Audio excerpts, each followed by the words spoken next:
So, in this video we're going to look at how to solve some trigonometric equations. These are going to be rather complex. They're going to have complex arguments. So this is the process I follow for solving an equation, a trigonometric equation. If you have anything other than just one variable as in your argument or as your input to the trig function, it's best to do a substitution. It really simplifies things so you can see what it is you're solving for. So I do that first, and then I use algebra to go ahead and isolate the trig function, and then use the inverse to go ahead and undo the trig function, and you can find all solutions. Here you're going to find the solution that you begin with is the one the calculator gives you, but that follows the theoretical restrictions. So then you have to find the other solutions outside the theoretical restrictions, and as you're finding these solutions, you want to find the solutions in all real. You want to completely solve for the angle and use k to capture your infinite solutions. And then finally, resubstitute and solve for the specific variable that you were given. Okay? So, we're going to look at this, the graph of cosine, in this case y equal -3 cosine pi over 5x minus a half and plus 4. So where I'm going to begin is, you can see here from the graph that this cosine graph never reaches 10, never reaches y equals 10. So just for kicks, I'm going to go ahead and show you what would happen if you're trying to solve for 10 and that you should get no solution. So let's say we have here 10 equals -3 cosine pi over 5x minus a half plus 4. Right? And we know we should get no solutions because this graph just does not go up this high. So here we're going to go ahead and start step 1, do a substitution. And this is the argument. So we're going to let all of this be theta. So you write let theta be pi over 5x minus a half. Now I can rewrite this as 10 equal to -3 cosine theta plus 4. You see how that simplified things tremendously. Now I can see a little bit more easily what I'm trying to solve for.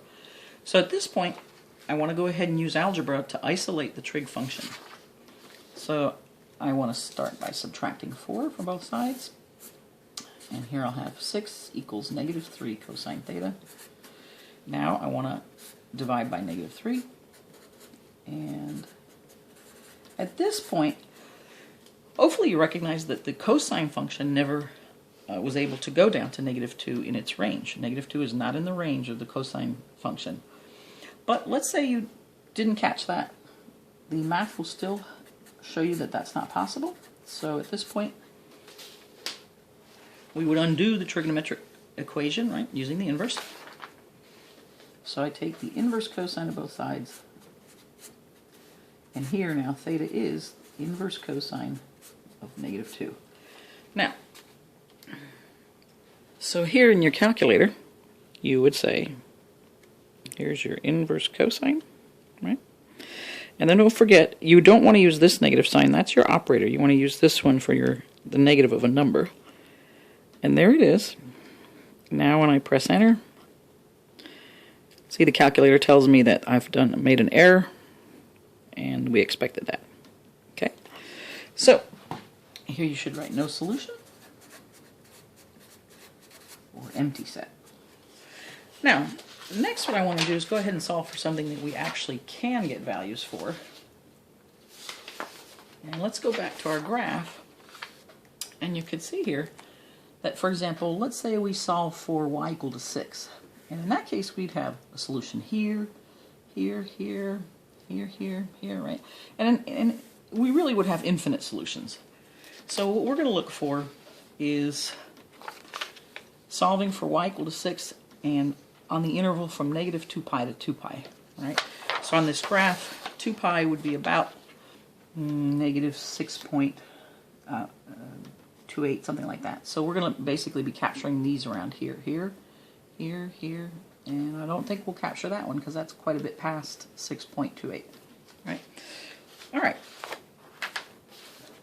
So let's go back here. And again, the first thing I want to do is a substitution. Right? So I'm going to do follow the same process. I'm going to let theta be pi over 5x minus a half.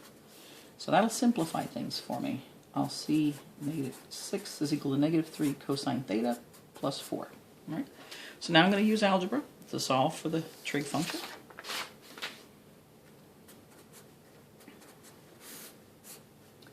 So here, I'm going to do the same thing here, divide by -3. So I have -2/3 is equal to cosine theta. Now I want to go ahead and undo, right, the trig function so that I can actually solve for theta itself. That's what this process is right here. I'm going to undo using the inverse. So I take the inverse cosine of both sides.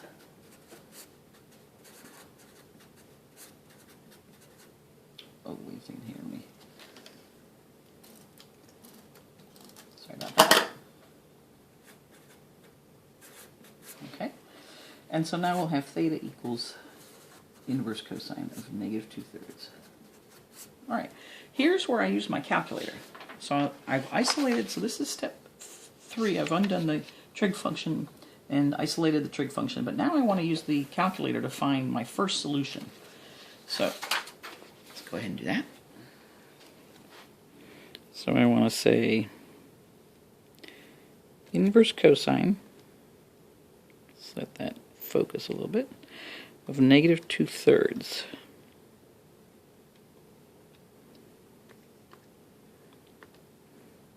There it is. I think it's almost coming into focus.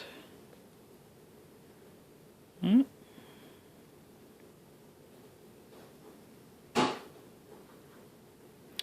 right, so you could pause the video and do this. Here we're going to get 2.30052, and I am in radian mode, so make sure you're in radian mode when you're doing this. So my first solution then is, go over here, theta equal to 2.30052. Okay. Now, this is the solution that my calculator is giving me, and let's see if it makes sense. What's happening is, on a unit circle, when you wrote here the inverse cosine of -2/3, what you're looking for is for what angle, right, on the interval 0 to pi, right, is the x-coordinate, and the reason we're looking for the x-coordinate is because we're talking about the cosine function. So for what angle is the x-coordinate -2/3? Right, -2/3. Clean that up a little bit here for you. Okay. So what we're saying then is, on this unit circle, I'm looking for where the x-coordinate is -2/3. Now remember, x is -1 at pi, right? So at pi we have -1. So -2/3 is when we come back, maybe, I don't know, maybe not quite that much, but something around here, right? So my first angle that my calculator is going to give me is right here. Does this make sense? Well, we know pi is 3.14, right? We know pi over 2 is about 1.57 radians. So this looks about right, 2.30052. Okay, so that is this angle right here. Okay, so that's the solution the calculator gave me. Now I want to also find the other solution. So the question is, where else on the unit circle is the x-coordinate a length of -2/3? Well, actually, it would be right here, right, in the third quadrant, when we go the same rotation but in the negative direction. So that would be -2.30052. Okay, so there's our two solutions, and that's what corresponds to here. Part A, using the calculator, that's this one right here. Part B, the other solution, is the negative of that rotation. And now I want to write this so that I capture all solutions. So from this one, I would say, since these two are not, they're not equidistant apart, I'm going to say once I have this angle rotation, theta equal to 2.30052 plus 2k pi, and then over here, theta equal to -2.30052 plus 2k pi. Okay, so this is where you've solved for the angles completely. Now, if you recall though, your original question was not to solve just for theta, it was to solve for x. So now at this point we need to do step 4, resubstitute. We need to resubstitute and solve for that variable. Okay, so that's what we're going to do. So let me go ahead and take the first one that the calculator gave us. Theta equals 2.30052 plus 2k pi. And now we're going to substitute what theta we really let theta be. So it's pi over 5x minus a half equals 2.30052 plus 2k pi. Okay, so here's the resubstitution. But we still have to solve for x. Now, you're going to use regular algebra just to solve for x, and I just want to point out a few things here. In this process here where I go ahead and add a half to both sides of the equation, this is the reason you have to work in radians. Because here, this is understood to be in radians. If for some reason you had solved for theta back in here, if you had had your calculator in degree mode, you would have been given this answer in degrees, which means this would have been in degrees, but then here you would have had radians, and you can't add the two. So that's why you really need to stay in radian mode the entire time. So here I'll have pi over 5x equals, and then I'll change that to 0.5, so we'll have 2.80052 plus 2k pi. And also this half does not affect the 2k pi because k is a variable. And here you don't have any variables. So here we're adding like terms. Alright, now we're at the point where we can multiply both sides of the equation by 5 over pi.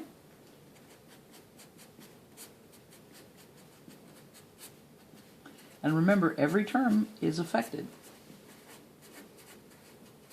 So both the constant here and the part here with the variable.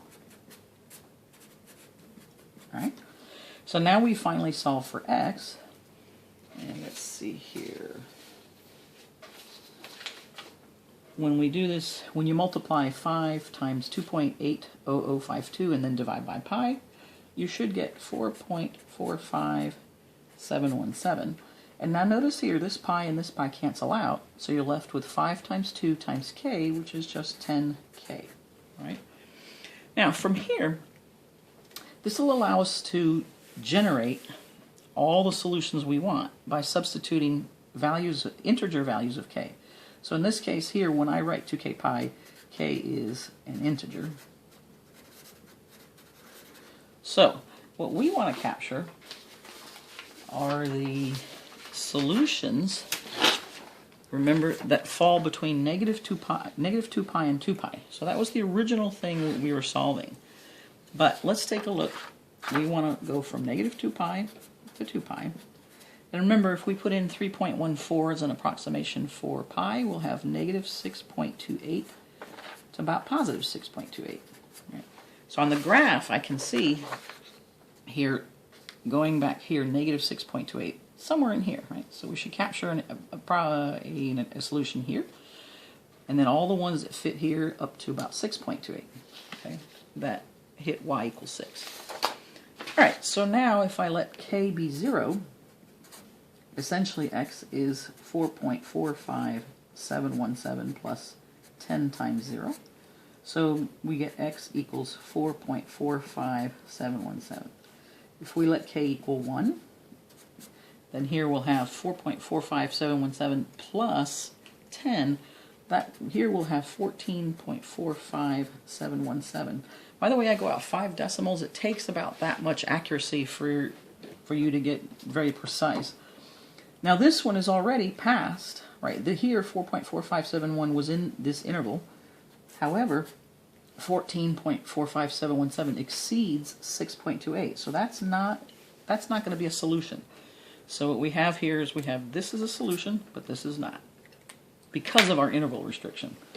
So now let's go to k equal negative 1, and we would get x equal to 4.45717 plus 10 times negative 1. And when you do that, you'll get x equal negative 5.54283. Okay, and that fits in the interval, so that one's good. And then if you go to k equal negative 2, you'll have x equal 4.45717 plus 10 times negative 2. So x will be negative 15.54283. And now this is outside of this interval, so that is not a solution. So let's take a look on the graph and see what we captured. So 4.45717, and that is positive. That looks like right about here. So here's 5, here's 6. So here's y equals 6, and it looks like we just captured that one right there, right? And that looks about right, okay? We'll also plug this back into the calculator. We'll plug in 1 or 2 of them just so you can see. And then here, the negative 5.54283. So again, here's y equals 6, and it looks like we're capturing this one, negative 5 point, right there, 54283. So this generator captured 2 of the solutions, but it didn't capture this one. That's where the other solution is going to capture. So this one's going to get captured by the other solution. So let's take a look at the other one. We've gotten everything we can from here. So we've gotten this one, and we've gotten this one. Now let's take a look at the other generator. Right? So we had this one. So I'll work with a different color so you can see and we can compare. Here we have theta equals negative 2.30052 plus 2k pi. We're going to do the same thing we did before. We're going to substitute for theta. We'll have pi over 5x minus a half equals negative 2.30052 plus 2k pi. Okay. And as we did before, we're going to go ahead and solve using algebra. So add a half to both sides. Right. So pi over 5x is equal to, let's see, it comes out to be negative 1.80052 plus 2k pi. And again, now we're going to multiply both sides by 5 over pi.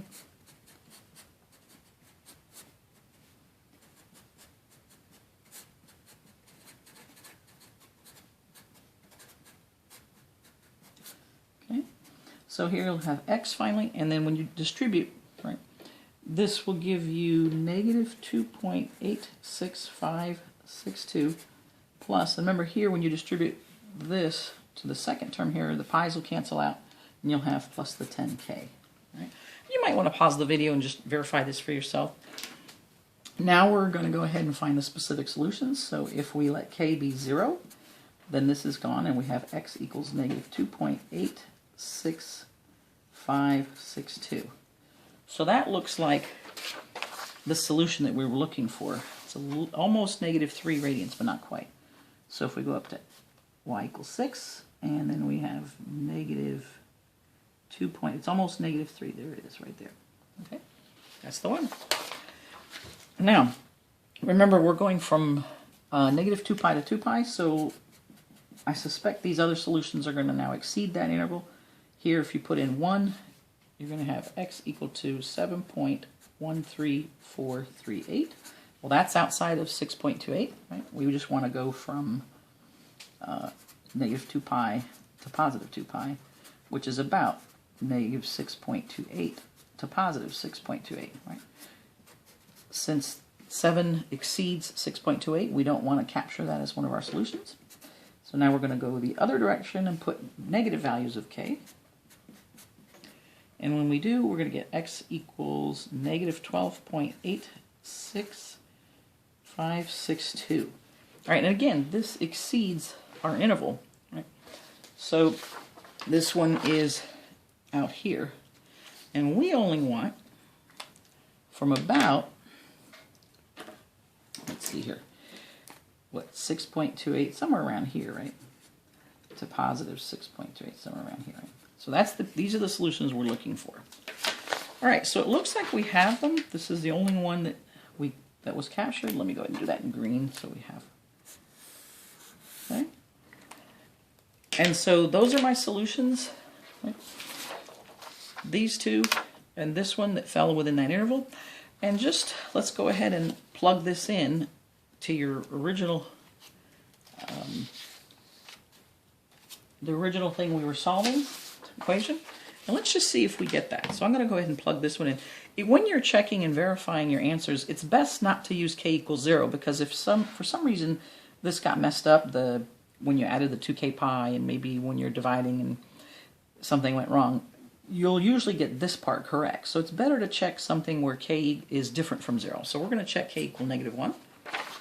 And what we're going to do is put in that solution, -5.54283, in here for x, and see if we indeed get 6. Okay? So let's go ahead and start that. So we're going to say -3 cosine, let's see if we can get this in focus, and then open up the argument, hold on, so pi divided by 5, now times, here's where we're going to put the -5, let me pull it out here, 5.54283, 5.54283, right? All right, and then put in minus the half. Now that closes the argument, plus 4. Okay, so remember, this is what I'm putting in. I put in that solution into x, and I want to see, do I get 6? So now, press enter. There it is, 5.999. That's really close to 6. So again, you can verify, you can pause the video, verify for yourself just by putting in values here for x, and do you actually get this output that you were looking for? And indeed we did. Thanks so much for listening.